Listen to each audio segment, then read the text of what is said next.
రీతు, ఏంటా nominations?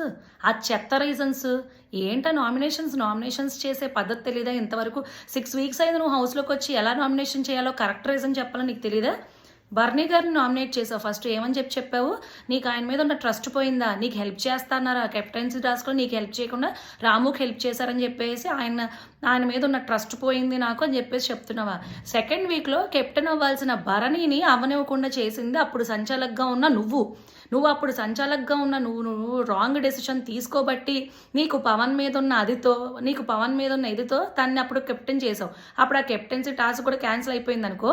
So ఆ రోజు నువ్వు బర్నీ గారికి చేసిన అన్యాయాన్ని ఆయన మనసులో పెట్టుకుని కూడా నువ్వు ఎప్పుడైతే ఆయనకి హెల్ప్ చేసావో, నాకు టైం వచ్చినప్పుడు, నాకు కుదిరినప్పుడు నీకు హెల్ప్ చేస్తాన్నారు. అప్పుడు దాకా కూడా ఆగలేవా నువ్వు? ఈలోపే కంగారా? తర్వాత నువ్వు ఎన్ని టాస్క్లు ఆడావు? నువ్వు మహా అయితే 2 టాస్క్లు ఆడావు. అంటే నీకు చేయమనంగానే చేసేయాలా హెల్ప్? సెకండ్ ఏంటి చేసావు నామినేషన్? దివ్యానా?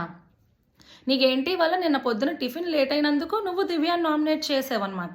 నీకు ఒక చపాతీ వచ్చినందుకు దివ్యాన్ని నామినేట్ చేసావు. ఎంత సిల్లీ రీజన్స్ చెప్తున్నావు నువ్వు. నీకేమన్నా కొంచెం నువ్వు బిగ్ బాస్లో ఉన్నాను అనుకుంటున్నావు, లేకపోతే మీ ఇంట్లో ఉన్నాను అనుకుంటున్నావు. నీకు టిఫిన్ టైంకి రాదని చెప్పేసి నువ్వు నామినేట్ చేస్తావా?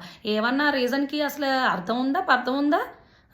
6th వీక్లో నువ్వు ఇలాంటి నామినేషన్స్ చేస్తున్నావు. నీ గురించి ఆ దమ్మున్న శ్రీజాని పంపించేశారు బయటికి. ఏంటి బిగ్ బాస్ అసలు ఇది? ఏంటి మాకు ఈ సంత ఏంటి అంటున్నాను అసలు.